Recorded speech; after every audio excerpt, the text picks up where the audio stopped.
Meus queridos, igreja presente neste último culto aqui no santuário e igreja que nos acompanha em todos os lugares, pelas redes sociais, pela internet, paz seja contigo. Permita que eu vos leia para a nossa meditação desta noite a Epístola aos Hebreus, o capítulo 2 da Epístola aos Hebreus. Eu vos lerei dos versículos 10 ao 18. E assim escreveu o autor da carta aos Hebreus. Porque convinha que Deus, por causa de quem e por meio de quem todas as coisas existem, conduzindo muitos filhos à glória, aperfeiçoasse, por meio de sofrimentos, o autor da salvação deles. Pois tanto que santifica, como os que são santificados, todos vêm de um só. É por isso que Jesus não se envergonha de chamá-los de irmãos, dizendo: a meus irmãos declararei o teu nome no meio da congregação, eu te louvarei. E outra vez, eu porei nele a minha confiança. E ainda, eis aqui estou eu e os filhos que Deus me deu.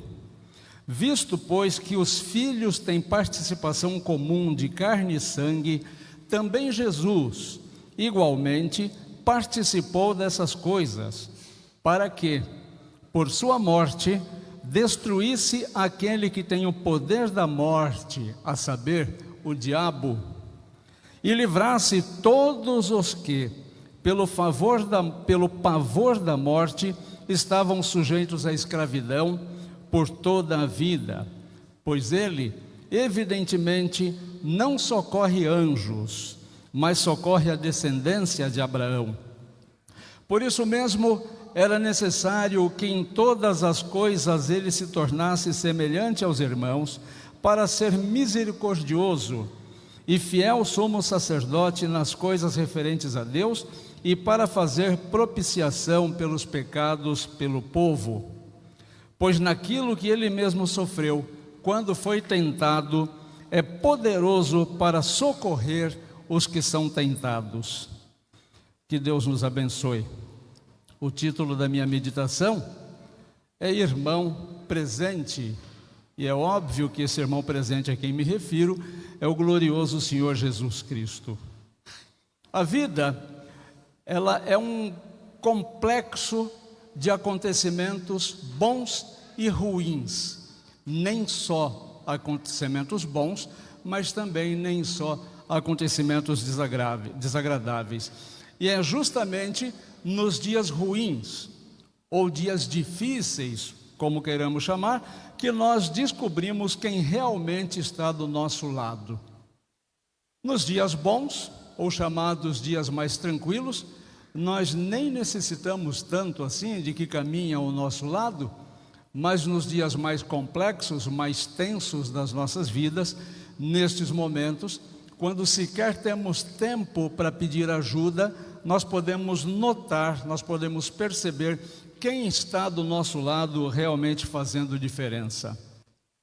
Hoje, um veículo de comunicação publicou uma pesquisa do Datafolha. Nós estamos chegando agora na virada do ano, às vésperas de um ano de eleição, portanto, muito propício para a divulgação de pesquisas. E essa pesquisa que o Datafolha publicou mostra a expectativa das pessoas para com o ano que vem. E um grande número de pessoas tem boas expectativas para o ano que vem. Os resultados foram mais ou menos o seguinte, que 69% do povo brasileiro projeta uma vida melhor para 2026. O Datafolha identifica que esse otimismo ele é impulsionado sobretudo pelas mulheres. As mulheres estão mais otimistas com relação ao ano que vem do que aos homens. Também pessoas com menos escolaridade estão mais confiantes em melhoras para o ano que vem. E os moradores da região Nordeste, de todo o povo brasileiro, são os que têm maior e boa expectativa com relação ao ano que vem.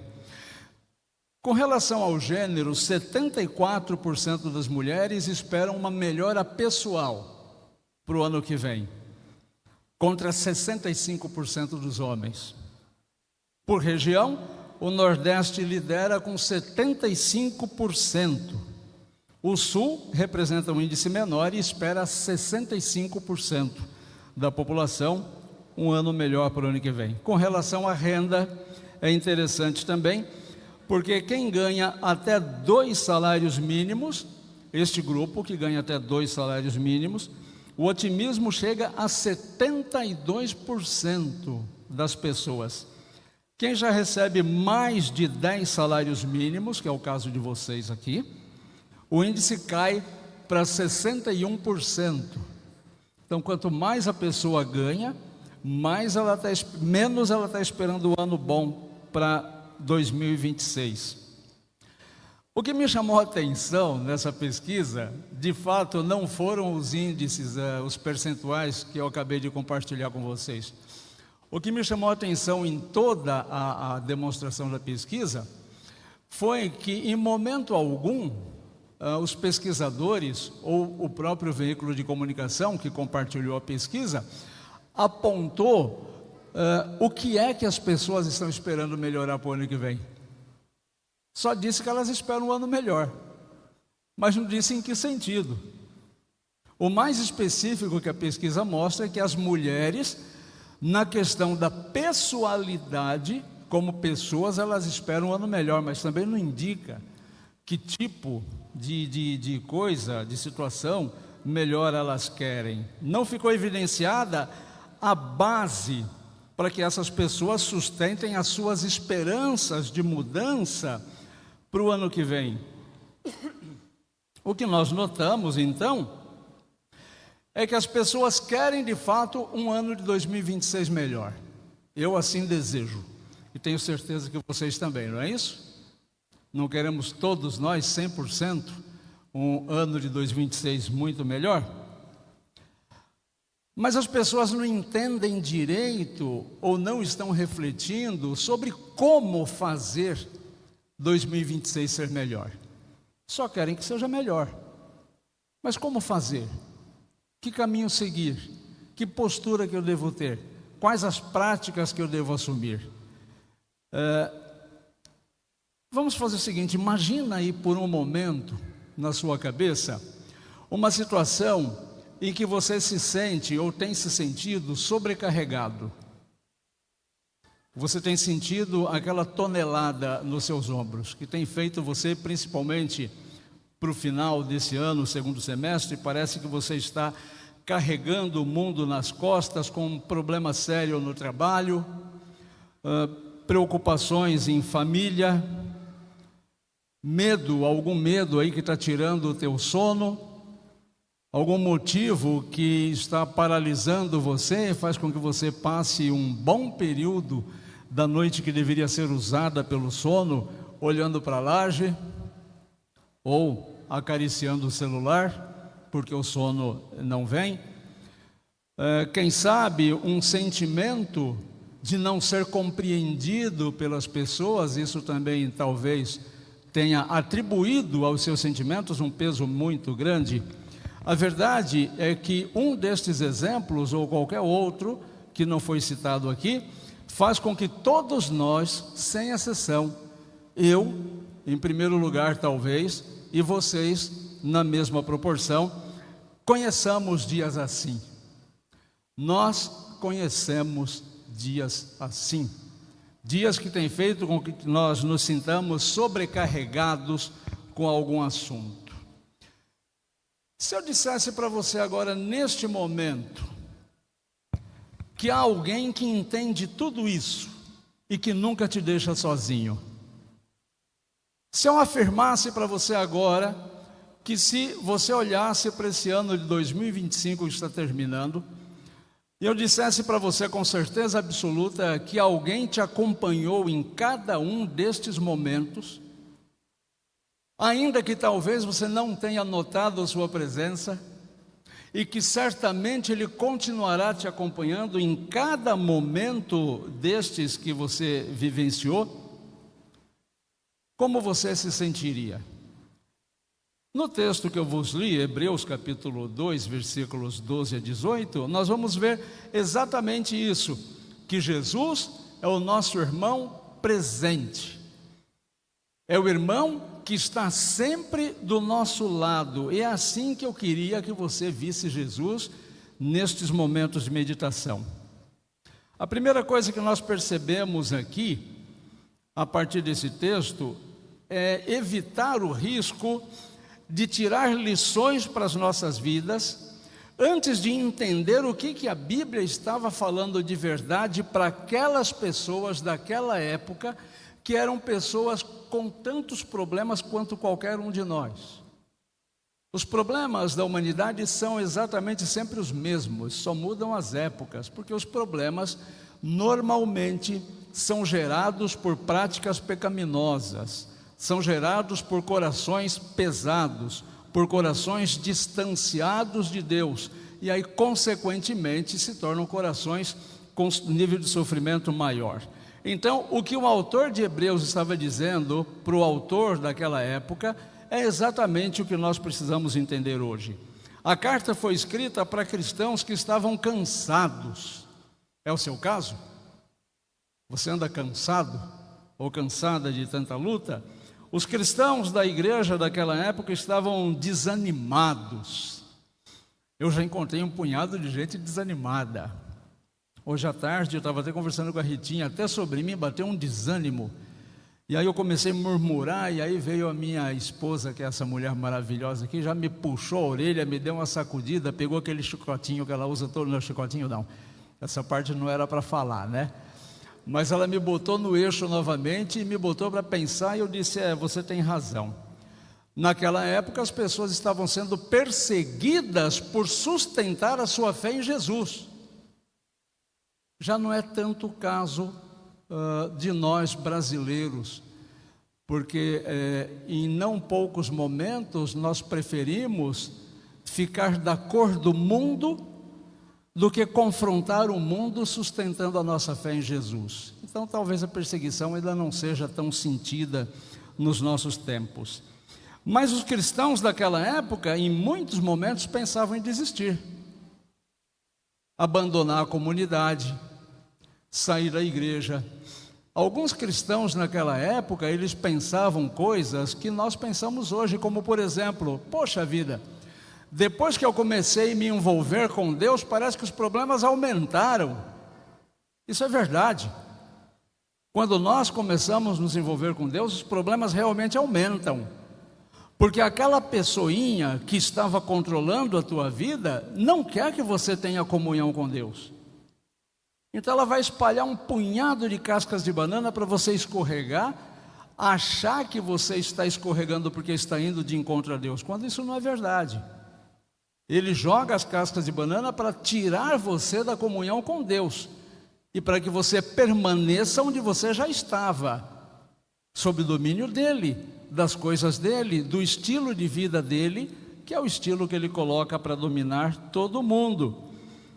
E aí as pessoas pensam em desistir. Não, quero saber disso não. Quanto mais eu me aproximo de Deus, mais difícil fica. Sabendo disso é que Jesus já fez aquela advertência: resista ao diabo e ele fugirá de vós.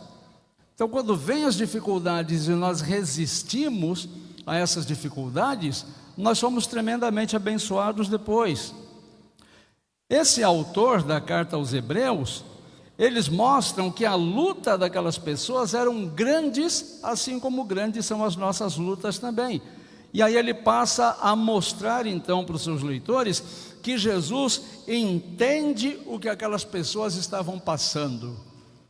Assim como hoje, Jesus entende cada drama que você tem passado na secretude da tua particularidade. Naqueles momentos em que você em si mesmado, daquele momento de você com você mesmo, você se coloca a pensar, sem entender nas coisas que estão acontecendo. O autor de Hebreus está dizendo que Jesus entende exatamente este fator da tua vida pelo qual você tem passado, porque Ele não é um Deus distante, Ele é um Deus presente, Ele é um Deus que decidiu deixar a glória dele para se tornar um de nós, para sentir no corpo dele e na alma dele a dor que nós sentimos, para que ele pudesse nos ensinar com propriedade e não nos ensinar somente com a teoria, como um médico fumante que fala para o seu paciente que ele tem que parar de fumar. Não. Jesus sentiu tudo no seu corpo, tudo na sua alma, para ensinar para a gente, dizendo: é possível. O versículo 17 diz: por isso convinha que em tudo ele se tornasse semelhante aos irmãos, porque era assim que Jesus entrava na nossa história, como irmão. Jesus teve fome, como você tem fome, sentiu cansaço, como você se cansa, teve sede, como você tem sede, enfrentou rejeição e dor, como às vezes você enfrenta. Então Jesus sabe por experiência o que é ser humano, e Jesus sabe por experiência pelo que você tem passado em todo este 2025. A diferença é que Jesus escolheu não pecar. Como assim, pastor? Escolheu? Sim, porque pecar é decisão. Nós escolhemos se queremos pecar ou não.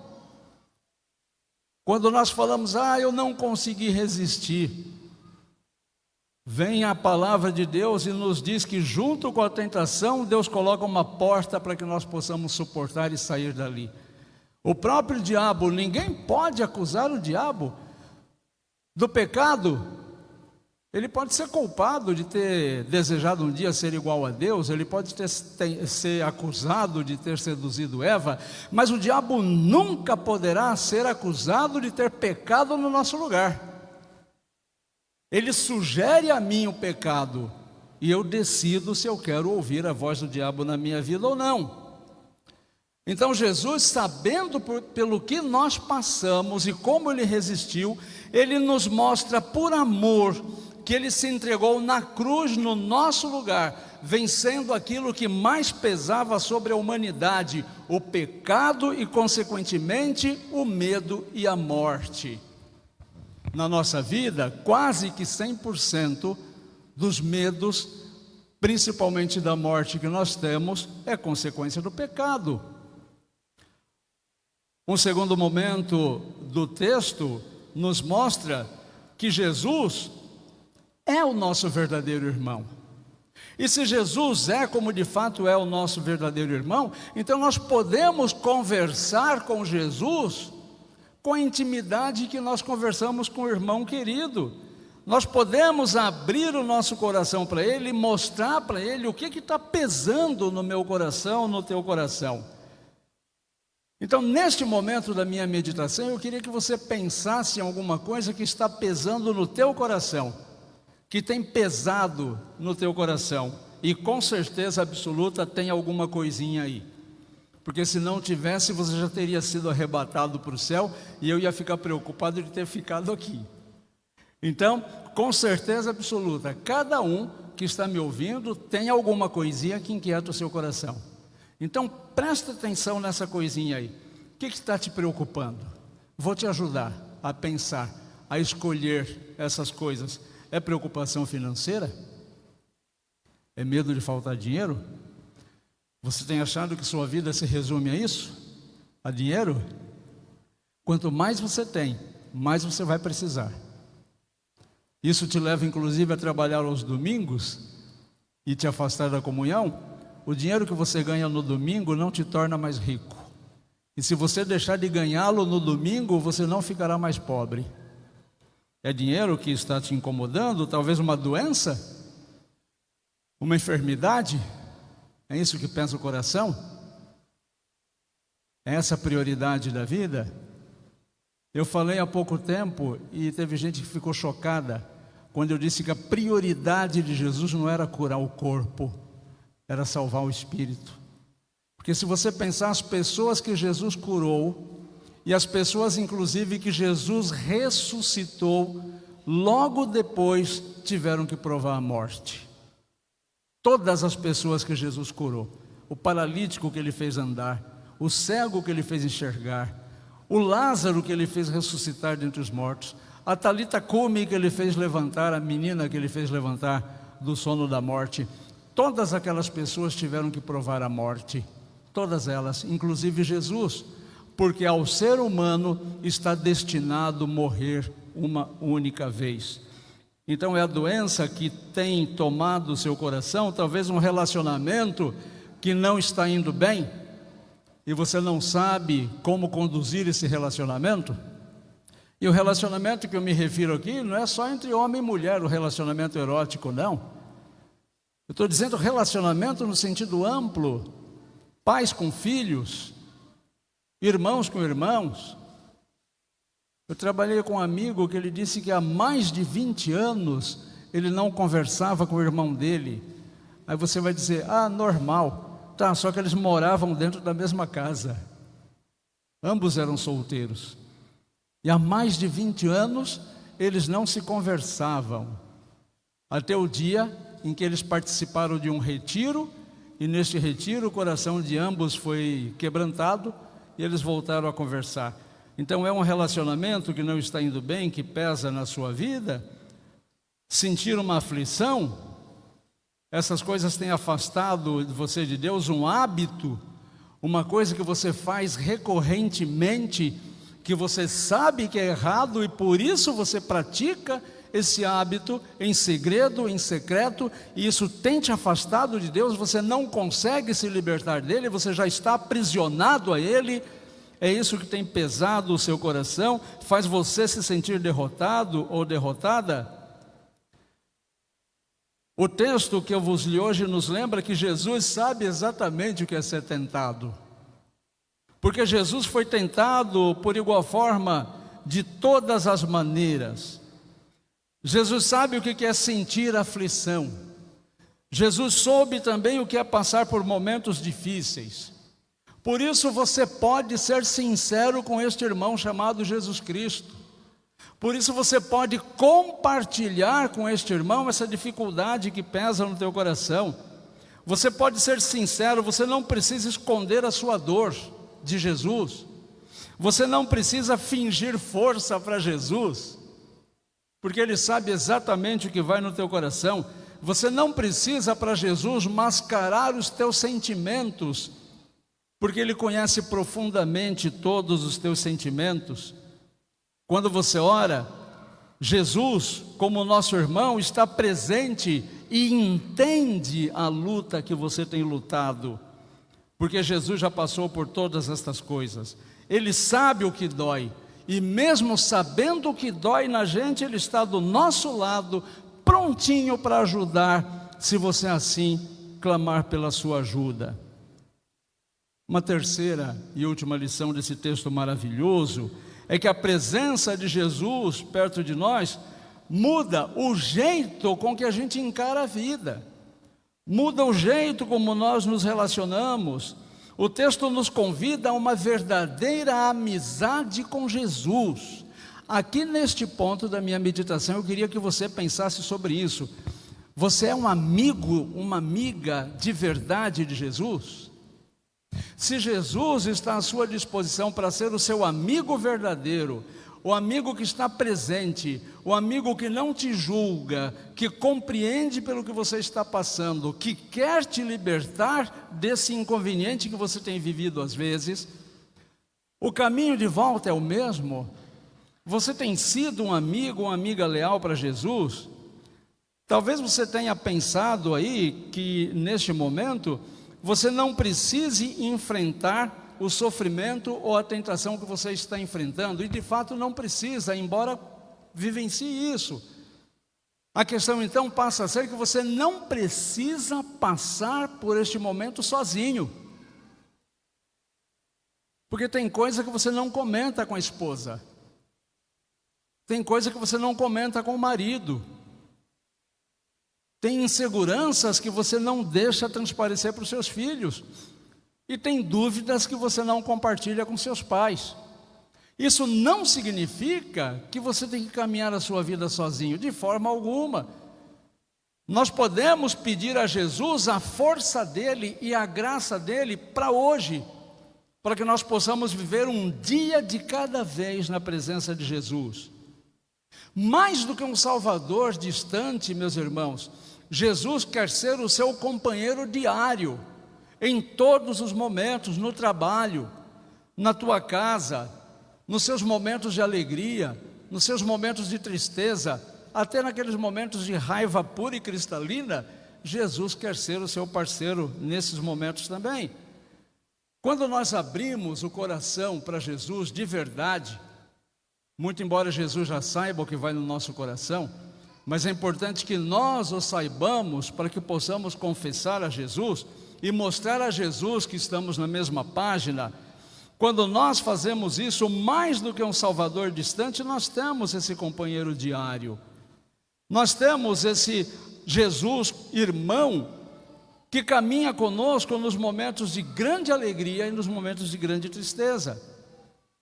Jesus permite que nós o busquemos na sua palavra, que nós compartilhemos com Ele as nossas aflições e que nós experimentemos a sua ajuda real aqui e agora na tua vida. Não é que Jesus quer que você experimente a sua ajuda real a partir de segunda-feira ou a partir do ano que vem, como nós muitas vezes fazemos com Jesus. Ao ano que vem eu vou me dedicar mais a Jesus. Ao contrário, Jesus está disposto a entrar no teu coração e começar a limpar a tua vida aqui e agora, neste exato momento. Quero concluir dizendo que a boa notícia é que com Jesus a gente nunca caminha sozinho. Então quero propor que essa semana que se inicia hoje, ou esse ano que se iniciará daqui a pouco, que neste período nós façamos isso de uma forma diferente. Se lá na pesquisa do Datafolha não foi apontado como é que as pessoas queriam um ano diferente, eu posso repetir um chavão que é de conhecimento de todos. Nós não podemos esperar um ano diferente se fizermos tudo do mesmo jeito. Não é verdade? Quem sabe cozinhar aqui? Eu posso levantar um dedinho meio tímido assim, mas eu já levanto o dedinho meio tímido, né? Quem que aprendeu a cozinhar? Olha, um punhado de gente, que coisa boa. Só estou esperando o convite agora. 365 oportunidades de convites. Como a nossa igreja não tem esse número de membros, eu posso ir almoçar ou jantar com você mais de 2 vezes no ano. Olha que bênção. Mas me diz uma coisa, é possível você fazer um arroz diferente do arroz branco se você usar sempre os mesmos ingredientes? Tem gente que coloca um pouquinho de coloral, né, para o arroz sair mais avermelhadinho, mais douradinho. Dá para ele sair assim se você não colocar um coloralzinho? Ele vai sair com uma corzinha diferente? Vai ou não? Não, né? Se você fizer arroz branco do mesmo jeito, sempre vai sair arroz branco. Se no dia a dia é assim, você faz as coisas do mesmo jeito, o resultado sai do mesmo jeito. Na vida espiritual é assim também, meus queridos. Na vida espiritual é assim também. Então as pessoas lá entrevistadas pelo Datafolha não sabiam explicar o que esperavam, porque sequer estavam conjecturando de fazer uma vida diferente, de mudar hábitos, de mudar percursos, de mudar cosmovisão, ou como diz a palavra de Deus, de transformar a vida pela renovação da mente. Quer ter uma vida nova com a mesma mente? Isso não vai acontecer. Então, esta semana, ou este ano, ou quando você enfrentar os desafios da tua vida, faça isso de uma forma diferente do que você tem feito até aqui. Porque se você entrar o ano de 2026, vivendo a sua fé, do jeito que você viveu este ano, o seu ano de 2026 vai ser exatamente do mesmo tamanho desse ano, talvez até menor. Então a primeira coisa que você pode lembrar a partir dos próximos dias é que Jesus é um irmão presente. Não lide com Jesus como um ser distante que vive lá no céu sem se importar comigo. Não, esse Jesus é o Jesus dos religiosos. O Jesus do cristão é amigo, é presente, é irmão. Ele entende, ele acolhe, ele perdoa e ele fortalece. Só isso é o suficiente para que o teu ano de 2026 seja um ano irritantemente feliz. Se você caminhar com intimidade com este amigo chamado Jesus Cristo. Ah, pastor, como que eu faço isso? Eu não sei a fórmula. Vou te ajudar de novo. Abre teu coração. Deixa esse orgulho bobo. Você não controla todas as coisas. Desculpa estragar o brinquedinho, mas você não controla todas as coisas. Você não controla o pensamento das pessoas. Você não controla o sentimento das pessoas. Você controla malemar, minimamente, a você próprio. Saiu daqui de dentro para fora, você não tem controle de absolutamente nada. Então deixa de querer ter. Deixa de querer carregar um peso que é ilusório, embora pesado realmente. Mas deixa isso para trás. Começa a lembrar que Jesus é esse irmão presente e abre o teu coração para Ele e entrega as tuas preocupações para Jesus. Entregar não significa deixar de tê-las, mas chama Jesus para parceria, compartilha com Ele em oração, confie na graça de Jesus. Jesus venceu. E venceu com o único propósito de te ajudar. Jesus venceu para mostrar para você uma única verdade, que Ele nunca vai te abandonar. Jesus sabe e vive isto porque Ele é verdade. Basta somente você acreditar e viver como quem de fato acredita. Então, se nessa ponte tem uma parte dela que está balançando, não é a de Jesus. É somente a nossa. Hebreus 2,18 diz assim: pois tendo sofrido, Ele pode socorrer aqueles que são tentados. Olha que coisa extraordinária. Tendo sofrido, Ele pode socorrer as pessoas que são tentadas. Então, se Jesus sofreu o que eu estou sofrendo, e Ele sabe as minhas lutas, somente Ele, como irmão verdadeiro, tem condição de me ajudar. Ninguém mais tem. Então não busca fora de Jesus. Vai ser uma frustração atrás de outra. Seu melhor amigo não pode de fato te ajudar. Sua esposa não pode de fato te salvar. Seu marido, que é protetor ou deveria ser protetor, não pode te ajudar efetivamente. Seus pais, que devem te dar segurança, não têm a segurança de Jesus. E seus filhos não podem ser o seu propósito de vida. Seu propósito de vida precisa ser Jesus. Lembre disto e leve isto com você para o ano novo. Jesus é o irmão que nunca te deixa só. Lá no comecinho da minha meditação eu disse: quando o sufoco aperta, você olha em volta e praticamente não vê ninguém para te ajudar. Mas Jesus vai estar lá. Jesus sempre está lá. Então caminhe mais perto de Jesus para este tempo novo que se chama 2026. Amém?